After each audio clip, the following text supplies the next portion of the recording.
Chers abonnés, bonjour. Alors, hier nous avons parlé de facteurs de risque de aléa moral. Nous avons expliqué, nous avons dit que l'aléa moral, c'est tout changement du client qui intervient après l'obtention du crédit. C'est-à-dire le client obtient le crédit. Une fois qu'il a le crédit, il pense que l'argent est déjà à sa disposition, c'est son argent, il n'a plus de compte à rendre. Il pense qu'il peut faire tout ce qu'il veut avec l'argent mis à sa disposition.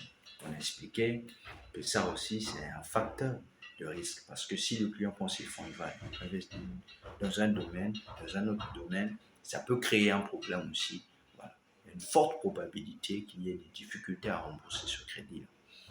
Donc, nous avons expliqué, nous avons donné des exemples. Alors, aujourd'hui, nous allons parler d'un autre point, d'un autre facteur de risque, toujours méconnu du grand public. Voilà, nous allons parler, expliquer.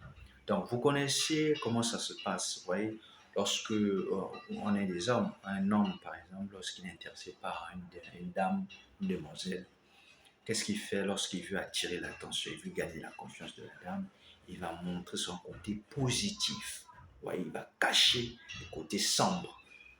Vous voyez, ce qui fait en sorte que le monsieur en face connaît mieux sa situation que la dame en face, ce qui est tout à fait normal, tout à fait logique. Eh bien, cette situation est bel et bien existentielle dans le domaine de la microfinance. Et c'est ce qu'on appelle asymétrie d'information. L'asymétrie d'information, c'est une situation dans laquelle une personne a plus d'informations que l'autre. Dans le domaine de crédit, c'est le client connaît mieux sa situation financière, ses difficultés, ses dettes que l'institution qui lui finance. C'est-à-dire, je suis un client, mais j'ai plus d'informations que la société qui me finance. Alors, comment ça se passe lors de l'entretien? Vous recevez le client, vous êtes un agent de crédit, vous posez des questions clients. Comment se passe votre activité, les réalités, les chiffres d'affaires? Qu'est-ce que le client aura tendance à faire? Le client aura tendance à minorer ses charges et augmenter ses recettes. Le but derrière, c'est de gagner votre confiance en tant qu'agent pour que vous soyez en mesure de le financer. Parce que si tout de suite là, il se met à dire ses difficultés, ce qu'il rencontre comme difficulté, non, moi j'ai dette, je dois à monsieur tel. Vous, en tant qu'agent, vous aurez du mal à accorder le crédit à ce client. Vous aurez du mal à faire confiance à ce client. Voilà pourquoi le client va cacher certaines informations pour éviter le rejet. C'est ce qu'on appelle asymétrie d'information. Et très souvent dans la pratique, c'est bien après avoir financé le client, 2 mois, 3 mois après qu'on se rend compte. Vous voyez? Donc, l'exemple de l'asymétrie d'information, par exemple, je peux être ici, je suis au Congo, Brazzaville, j'ai mon frère aux États-Unis. Mon frère aux États-Unis, il est là-bas, il a ses business aussi. Bon, il a décidé de lancer un business ici au Congo, par exemple, une boutique d'habillement. Vous voyez, avec tout ce qui est articles, les femmes, parfumerie et autres. Maintenant, il me délègue comme gérant. Je suis son frère, je suis son petit frère. Lui, il est aux États-Unis. Et à ce moment-là, c'est moi qui est mené au Congo ici, qui gère l'activité.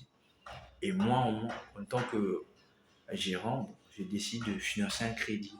Par exemple, pour un besoin que j'ai, par exemple, j'ai besoin d'acheter, par exemple, une télé à la maison, chez moi, à la maison, un écran placement. Qu'est-ce que je fais? Je peux aller auprès d'une établissement de microfinance. Je sais que les microfinances, ils ont pour vocation accompagner les commerçants, ceux qui ont des activités, et surtout ceux qui sont dans le secteur informel, c'est-à-dire ceux qui n'ont pas de documents, ce qui est, voilà, ce qui est normal. C'est dans le domaine de la microfinance, c'est comme ça.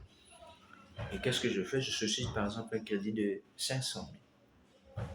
Et la société de microfinance m'appelle. Ah, monsieur Intel, vous avez rendez-vous, venez au bureau pour l'entretien. Parce qu'avant le montage des dossiers, on commence par l'entretien. J'arrive dans le bureau de la microfinance, on me pose des questions. monsieur Adou, dites-nous quelle est votre activité. Je dis que, ah non, moi j'ai une activité, par exemple, de vente d'habits et autres articles des femmes. Alors que ce n'est pas mon activité, c'est l'activité de mon grand frère qui est aux États-Unis. Mon grand frère est aux États-Unis, c'est lui le propriétaire. Mais moi, en tant qu'agent, je sais que la microfinance finance même ceux qui n'ont pas des documents. Ah, c'est qui est pratique. Voilà. Qui finance ceux qui sont dans l'informel. Voilà, on va dire ça comme ça, dans l'informel. Qu'est-ce que je veux faire? Je vais dire non, c'est mon activité, je n'ai pas encore fait les documents, mais je gère petit à petit. Je veux entamer les démarches administratives pour l'obtention des documents. C'est ça la raison que je peux invoquer au niveau de la microfinance. La microfinance peut voir, bon, quel est l'objet du crédit? Qu'est-ce que vous voulez faire? Oh non, j'ai trop de la demande en parfumerie, j'ai trop de demandes. Les clients arrivent pour acheter des parfums et autres, tout. Donc, j'ai besoin d'augmenter. Alors que j'ai besoin d'acheter un emplacement chez moi à la maison. Mais à la microfinance là-bas, je viens dire que je veux pour renforcer l'activité. Et l'activité ne m'appartient pas, appartient à mon grand frère qui est aux États-Unis. Vous voyez? Vous voyez la situation? Alors, une fois que les analyses ont été faites, les agents de crédit sont venus, ils ont fait leur travail. Un agent de crédit, il a fait son travail, il a soumis son dossier. Le comité de crédit a aussi analysé, a dit bon, on va accompagner le client par exemple à hauteur par exemple de 300 000, vu qu'il n'a pas encore ces documents, vu la taille de l'activité, on peut aller à base de 350 000, on va financer le client à base de 350 000. On appelle le client prend ses fonds, et prend les 350 000 et il va l'acheter. Sa télévision, il complète ce qu'il avait, avec ce qu'il avait, il va acheter sa télévision.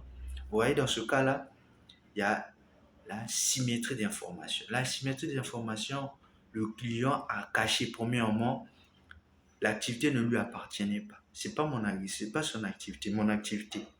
J'ai dit que moi j'ai une boutique alors que c'est pas mon activité, mais c'est pour mon grand frère. J'ai dit que c'est mon activité. J'ai caché déjà une information. C'est ce qu'on appelle asymétrie d'information. J'ai pris ces fonds-là. Je suis allé acheter une télé. Au lieu d'investir dans l'activité, à ce moment-là, c'est ce qu'on appelle aléa moral. Vous comprenez? Donc c'est ça.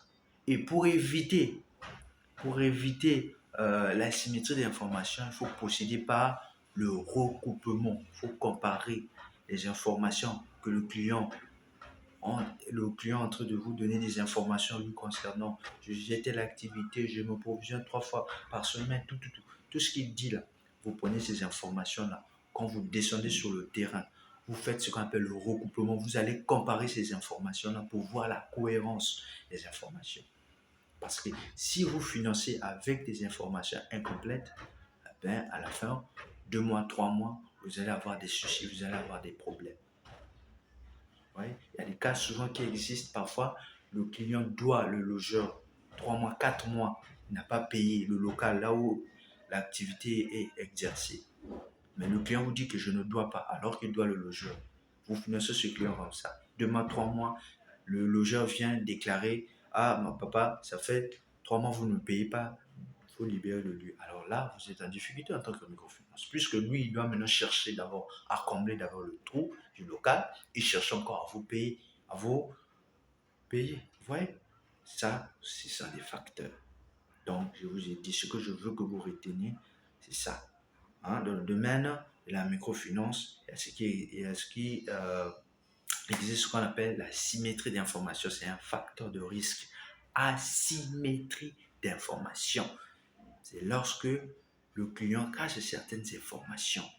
Pourquoi il le fait? Ce n'est pas forcément parce que le client est mauvais, parce qu'il veut nuire, non. C'est juste parce qu'il a peur du rejet. Il ne veut pas que vous rejetez son dossier. Il veut à tout prix être financé. Voilà pourquoi il va cacher certaines informations. Et c'est à vous, en tant que professionnel, d'aller vérifier ces informations-là. C'est ce qu'on appelle le recoupement. C'est une méthode des policiers utilisent. Les investigateurs, c'est-à-dire ceux qui font les enquêtes, ils utilisent le recoupement. Ils comparent les informations. Ils ne se limitent pas seulement à écouter ce que par exemple, quelqu'un va dire, et puis il dit non, c'est vrai. Non, il faut comparer plusieurs sources. C'est la même chose, vous, en tant que professionnel de microfinance, vous devez faire.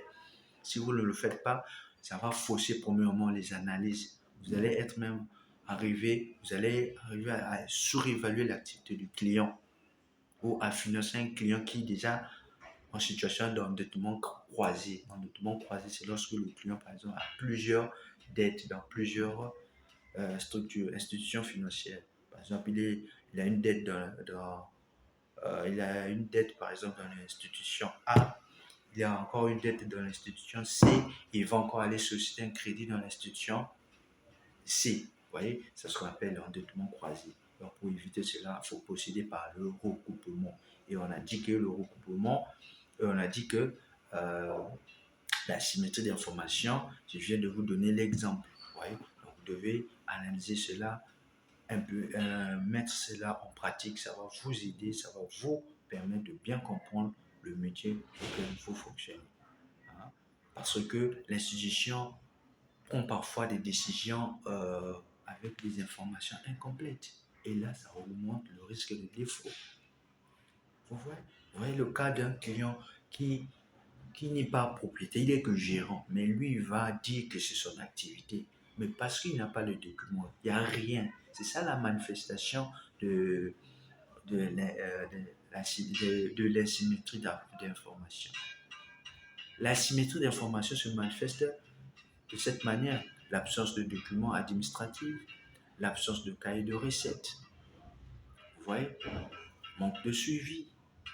Vous-même, vous êtes devant le client vous dit des choses. Parfois, vous-même, vous avez du mal à comprendre la réalité du client. Vous voyez? Donc, voilà ce que je veux vraiment que vous soyez en mesure de comprendre. Ah, n'oubliez pas ça. Il faut maîtriser ces notions-là et appliquer dans votre cadre du travail. Vous verrez qu'il y aura un changement dans votre cadre professionnel. En tout cas, que Dieu soit avec vous. Ciao.